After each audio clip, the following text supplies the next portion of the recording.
ખેડૂત સંકલ્પ યાત્રા મજબૂત ખેડૂતનું સંગઠન બનાવવા માટેનો એક યાત્રાનો ઉદ્દેશ છે। ખાસ કરીને જે ખેડૂતોના લાંબા સમયથી સમગ્ર ગુજરાત માટેના જે મુખ્ય પ્રશ્નો છે એના નિરાકરણ માટે, ખાસ કરીને જ્યારે સંગઠન મજબૂત બનાવવું ખૂબ જરૂરી હોય ત્યારે બિન રાજકીય રીતે છેલ્લા 40 વર્ષના ઇતિહાસમાં ગુજરાતમાં ક્યારેય ન નીકળી હોય એવડી ખેડૂત યાત્રા સૌરાષ્ટ્રના તમામ જિલ્લાઓમાંથી પસાર થશે। તુલસી શ્યામથી જ્યારે પ્રસ્થાન થવાનું હોય ત્યારે સુરેન્દ્રનગર જિલ્લાના અને આસપાસના તાલુકાના ખેડૂતો સાથે મળી અને આગલા દિવસે આવતીકાલથી સમગ્ર કાર્યક્રમની શરૂઆત થશે। પરંતુ આજે મોટી સંખ્યામાં ગામડે ગામડે ખેડૂતો સ્વાગત માટે ઉત્સાહભેર ઉમટી પડ્યા છે। અમે સવારે દુધઈથી કુળદેવી ગાત્રાળ માતાજીના દર્શન કરી તેમજ વિશ્વવિખ્યાત વડવાળા દેવના દર્શન કરી અને જ્યારે સવારે તુલસી શ્યામ તરફ રવાના થયા, તમામ ગામડાઓની અંદર સ્વાગત થતું આવે છે। બહેનો દ્વારા સ્વાગત થાય છે, ખેડૂતો દ્વારા સ્વાગત થાય છે। અમે ચોટીલા પહોંચ્યા। અમારે ચોટીલા પહોંચવાનો સમય હતો 11:30 વાગ્યાનો। અમે 3 વાગે ચોટીલા પહોંચી શક્યા। મતલબ સાફ છે કે ખેડૂતોનો ઉત્સાહ જોવા મળે છે, ખેડૂતોનો અમારા પરનો વિશ્વાસ જોવા મળે છે। આવનાર દિવસોમાં બિન રાજકીય રીતે જે સમગ્ર આયોજન થયું છે એમાં તુલસી શ્યામથી 19/3/26થી યાત્રા પ્રસ્થાન થશે, જે 24/3/2026 સાંજની સભા સુરેન્દ્રનગર જિલ્લાના સુદામડા ખાતે કરી અને યાત્રાનું સમાપન કરવામાં આવશે।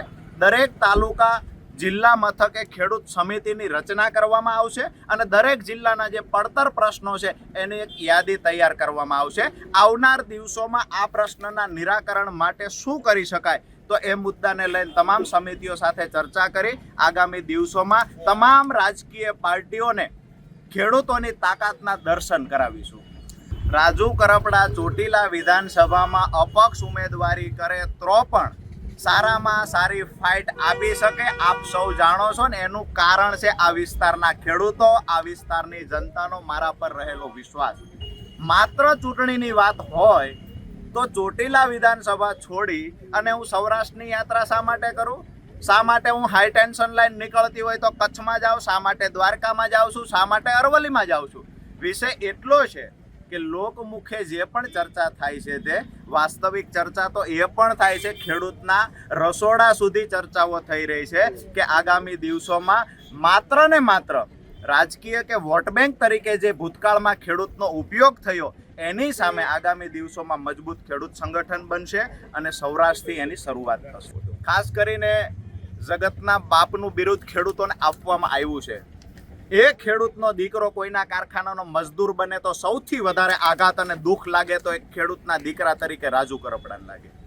મારી વાત એ છે કે તમામ ખેતર સુધી જો સિંચાઈનું પાણી પહોંચે, તમામ ખેડૂતોને દેવામાંથી કેમ બહાર કાઢી શકાય એના માટે પૂરતા પાકના ભાવ મળે।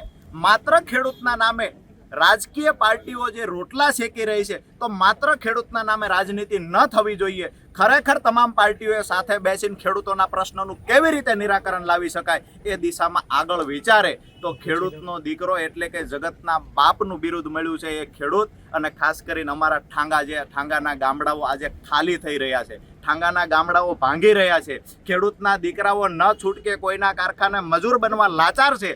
જો ખરેખર તમામ પાર્ટીઓ સાથે મળી ખેડૂતના હિતમાં નિર્ણય લેવામાં આવે તો મને એવું લાગે છે કે આ ઠાંગો ખરેખર લોકો અહીંયા ફરવા આવે એવી પરિસ્થિતિનું નિર્માણ થાય। સમગ્ર ગુજરાત અને સૌરાષ્ટ્રના ખેડૂતો દેવામાંથી બહાર નીકળે એ દિશામાં તમામ રાજકીય પાર્ટીઓ એક કદમ આગળ વધે। સુરેન્દ્રનગર જિલ્લામાં 17-18થી જ્યારે આ પ્રમોલિગેશનની તકલીફ થઈ છે ત્યારે સૌથી પહેલી લડાઈ સુરેન્દ્રનગર જિલ્લામાં અમારી ટીમે કરી હતી। એ વખતે ખેડૂત એકતા મંચના બેનર નીચે રાજુ કરપડા અને એની ટીમ આ મુદ્દે લડતી। અમે ગામડાઓમાં ફરી અને ક્યાંક ને ક્યાંક ખેડૂતોને જાગૃત પણ કર્યા છે કે ખરેખર ખેડૂતોને જ્યાં જ્યાં ભૂલ થઈ છે, પોતાની જમીનમાં ક્યાંક માપ સાઇઝમાં ભૂલ થઈ, ક્યાંક ક્ષેત્રફળમાં ભૂલ થઈ, ક્યાંક આકૃતિમાં ભૂલ થઈ, તો આ તમામ મુદ્દે રજૂઆતો કરવા માટે અમે જાગૃત પણ કર્યા છે। જ્યારે જરૂર પડી છે ત્યારે ખેડૂતોની સાથે જઈ ચતુર દિશાનો પ્રશ્ન હોય ત્યારે બાજુવાળા ખેડૂતોને સમજાવી અનેક એવા ખેડૂતો છે જેના પ્રશ્નનું નિરાકરણ લાવ્યા છીએ। જાહેર જીવનમાં હું જ્યારે આવ્યો ત્યારે એક સપનું લઈને નીકળ્યો હતો। એ વખતે ખૂબ સ્વાભાવિક છે કે વિસ્તાર સીમિત હતો, તો મૂળી તાલુકો, થાનગઢ તાલુકો, સાયલા તાલુકો અને ચોટીલા તાલુકો, આ 4 તાલુકામાં સિંચાઈનું પાણી મળી રહે એ સપનાથી હું જાહેર જીવનમાં આવેલો. આજે પણ સ્વીકારું છું કે હજુ મૂળી તાલુકાના અમુક ગામડાઓમાં સિંચાઈની પાણીની વ્યવસ્થા કરાવવામાં અમને સફળતા મળી છે. ચોટીલામાં ખરેખર જે પાણી પહોંચવું જોઈએ હજુ સુધી નથી પહોંચ્યું. આવનાર દિવસોમાં આ મુદ્દાને લઈને મજબૂતાઈથી લડત થશે અને આવનાર દિવસોમાં સરકારને પણ વિનંતી કરીએ છીએ કે ચોટીલા વિસ્તારમાં તાત્કાલિક ધોરણે સિંચાઈના પાણીની વ્યવસ્થા ઊભી કરવામાં. બિલકુલ તળાવ અને ડેમ ઊંડા થવાની જે પ્રક્રિયા છે એમાં પણ ક્યાંક ને ક્યાંક તળાવો ઊંડા થાય, ડેમ ઊંડા થાય. આ વિસ્તારની અંદર નાની સિંચાઈ અંતર્ગત પણ તળાવો આવેલા છે. આ વિસ્તારની અંદર ડેમો પણ એવા છે જે ડેમો સૌની યોજનાની મારફત કરી શકાય એવું છે. આજે પાઇપલાઇનનું કામ ચાલુ છે, પરંતુ જે કામ ચાલુ છે એટલાથી ચોટીલા વિસ્તારનું પૂરું થવાનું નથી. તો મહત્વની વાત એ છે કામની શરૂઆત થઈ છે, પણ તાત્કાલિક ધોરણે સમગ્ર ચોટીલા તાલુકામાં સિંચાઈના પાણીની વ્યવસ્થા સરકાર દ્વારા પૂરી કરવામાં આવે આ માંગણી આવનાર દિવસોમાં લઈને રજૂઆત કરવા પણ અધિકારીઓ પાસે જશું. જરૂર પડશે તો સરકાર પાસે જશું.